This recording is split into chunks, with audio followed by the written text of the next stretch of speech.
So I was thinking about suing YouTube for libel, but Ain't nobody got time for that.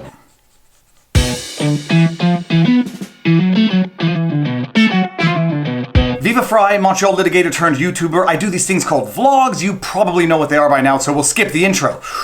I wasn't really thinking about suing YouTube for libel, but we'll get into that. Let's start from the beginning so that we know where we're going. Anyone who has been on YouTube recently knows that things are going a little cuckoo. Videos are getting pulled randomly, comment sections are getting shut down, people are getting unsubscribed from channels to which they've been subscribed. On a personal note, I had a video removed from YouTube for allegedly violating the terms of service, and it was only removed from YouTube 2 weeks after having already been reviewed and demonetized. Sort of like a punishment on top of a punishment, but we're getting ahead of ourselves. I do these things called vlogs, where we break down and analyze something that's going on in the legal world in terms that can be understood by lawyers and non-lawyers alike. Now, I'm not just saying that to recap what I do on my channel, I'm saying that to set the context. My channel is not a politically oriented channel. I don't do politics because I don't like politics. My channel started off as family cooking fishing vlogs, which I still do from time to time on my other channel, Viva Random. But I noticed that whenever I put up a video related to the practice of law and my experiences with it, they generated a lot of comments and people really seemed to appreciate them. So over the course of time, I started focusing my channel strictly on vlogs. VLAWGS. People appreciate it. People like the legal breakdowns. While I might sometimes give my opinion, my channel doesn't focus on my opinion. I'm not trying to impose my beliefs on anybody else. I just want to educate so that people can come to their own conclusions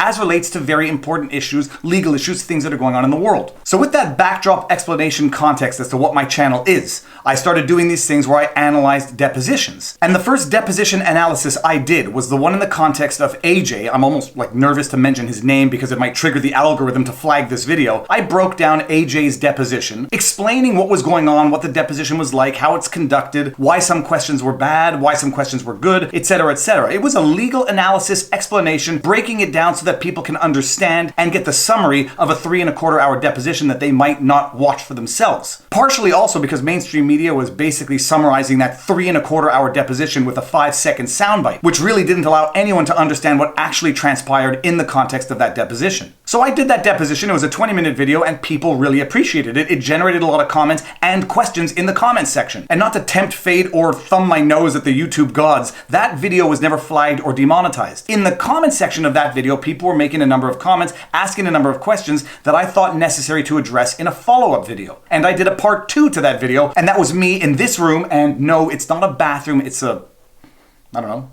room, addressing some of the comments, answering some of the questions in the comment section. It was nothing more or nothing less than that. For whatever the reason, that video got flagged, and I got an email notifying me that that video was flagged by members of the YouTube community, and that as such it was going to be demonetized and have certain functions limited on that video. If I wanted to appeal the decision, I could do so. Which I did. And my appeal upon manual review was rejected. So the functions were limited on that video, and the video remained demonetized. Okay, story should have ended there. 2 weeks later, on the very same video, I get a separate email saying that this video was flagged and is going to be removed from YouTube for violating the terms of service. The same video that was flagged and demonetized a couple of weeks earlier, confirmed on appeal, 2 weeks later is now being flagged and removed, as though they found something in it the second time around that they didn't see the first time around. And although it said I could appeal the decision, you have to have the URL to the video in order to appeal the decision, and once they've removed the video from YouTube, you don't have the URL anymore. So I found the URL to the video on a tweet that I tweeted this video out, and I asked for an appeal, and within 3 hours the appeal was rejected again. Do I hear someone behind me? This is my closet. How am I supposed to be camera ready? You're in my room. I'll be out in 5 minutes. Now you know the secret to this room. It's in fact a closet.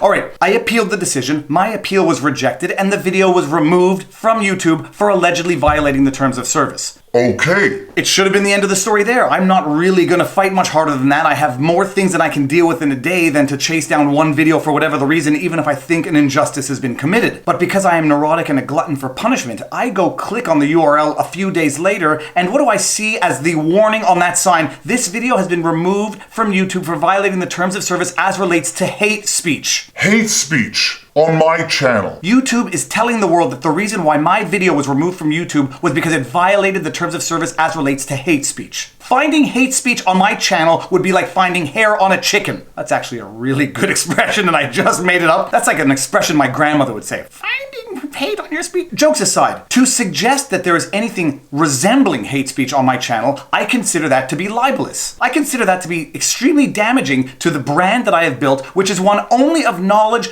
tolerance, loving care, family, all things good in life. And although anyone with the slightest bit of discretion, the slightest experience with my channel, the slightest of knowledge as to who I am as a person, as a husband, as a father, as a friend, as a brother, as a son, would know that there's absolutely nothing on my channel that could reasonably constitute anything that can be construed as hate speech, that suggestion is a tarnish for anyone who doesn't know me. That suggestion is a tarnish for anyone who stumbles across that URL, however they would have stumbled across it, and is told by YouTube that a video was removed from my channel because it contained hate speech. And I jokingly said to my wife, this is terrible. I should sue YouTube for libel. But what am I going to do? I know from YouTube's terms of service that the jurisdiction for any lawsuit is going to be California and probably Los Angeles. And although I have family there that I would love to visit, I'm not chasing windmills, I'm not looking for fights, and I'm not trying to make life any more complicated than it already is. And so after thinking long and hard about it, which consisted of a 30-second fantasy of Viva Frei going to LA and fighting the tech giant about its unfair application and arbitrary algorithm which can actually defame and libel someone's good name, I said I'm going to move on, direct my energies into actually being productive on my channel and plugging away to that 100,000 subscriber mark. We're almost there. If you like my videos, by the way, like, share, subscribe, hit the notification bell. Help me get to 100,000. We're so close. We're so close. Whatever. So I'm not doing anything more with this. Okay, I move on. And then what happens yesterday, I see a comment pop up saying, hey, I thought this video was removed from YouTube. All right, this is the absolute state of YouTube. 10:33, June 26th. I just see a random comment saying, whoa, your video's back up. No warning, no nothing. This was the video that was removed, back up, with no warning. Why don't I hear my beautiful voice? Well, now I just hear music. And I only knew that it came back up because of this comment. All right, and the comment said, oh, I thought this video was taken down. And I said, oh, that's interesting. Wow, and just like that, no warning, they put the video back up. Thanks for the heads up. 2 hours ago, and the last comment on this video was 3 weeks ago when it was removed for allegedly breaking community guidelines for hate speech. And I actually recorded that about 2 or 3 days ago, or maybe a week ago, but decided I wasn't gonna do anything with that video because I don't want my YouTube channel to turn into a channel complaining about the arbitrariness of YouTube. But now I have to put an entire video together with that. Okay, I'm going to bed. It's 10:30 and I'm an old man. That's what we do. The video is back up, and I don't even see any warnings or notifications, but I believe the video is still demonetized, but I don't care. The video has 37,000 views. I mean, what is that, $37? And I don't know why. I didn't ask for anything after my appeal was rejected and the video confirmed removed from YouTube. I didn't do anything. And then lo and behold, just out of the blue, the video pops back up on YouTube without any prompt, warning, or notification. Okay, can you take a 5-minute break? I cannot take a 5-minute break. You have to wait. I really need to get dressed. What might have happened in between? 2 days ago, the day before the video popped back up on YouTube, Ted Cruz was grilling the execs of Google on a Project Veritas report about Google trying to influence the American elections not to get Donald Trump elected. Are you familiar with a report that was released yesterday from Veritas that included a whistleblower from within Google, that included videos from a senior executive at Google, and that included documents that are purportedly internal PowerPoint documents from Google? Yes, I heard about that report in industry news. So a different individual, a whistleblower identified simply as an insider at Google with knowledge of the algorithm, is quoted on the same report as saying, Google, quote, is bent on never letting somebody like Donald Trump come to power again. All of this discussion is fine and well. My channel's not a political channel. I have no political affiliations that I'm trying to convince others of. I just want to entertain and educate. But that happened. Ted Cruz had the congressional hearings, I think it was on commerce. There were congressional hearings and Ted Cruz was grilling Google execs on apparent censorship on YouTube the day after my video pops back up into YouTube without any request from me and without any notification to me that it happened. I don't know what's going on, but I just want it to work properly so that this platform can succeed as what it was without going the way of television. I don't want to see YouTube turn into forced ads that you can't skip with content that only comes from MSM, big channels, and that stifle and suffocate the small creators who are trying to succeed on the platform because the algorithm is broken, because something is not working properly, that it is compromising people's channels, unsubscribing people from their channels, tarnishing the good reputation of channels and creators by YouTube suggesting, implying, or directly stating that there is offensive or hateful content on videos that have been removed from the channel. And knowing what happened to me, I am now going to be suspicious of any other video or channel that I hear has been taken down for violating the terms of service. It also effectively negates the meaning of hate speech. When you suggest that people who are not engaging in it are in fact engaging in it, it means that people who are in fact engaging in it, it has no meaning anymore. It has no consequences. If it applies to everybody, it applies to nobody. Okay, this is one heck of a rant. I think I've gotten everything I need to say in this video, have I? I think I have, and I think I better relinquish the closet to my wife. I said I was going to move back into my office downstairs, which was in the basement, but the lighting is a little better here, and I get to look out at the beautiful, beautiful trees. Look at that.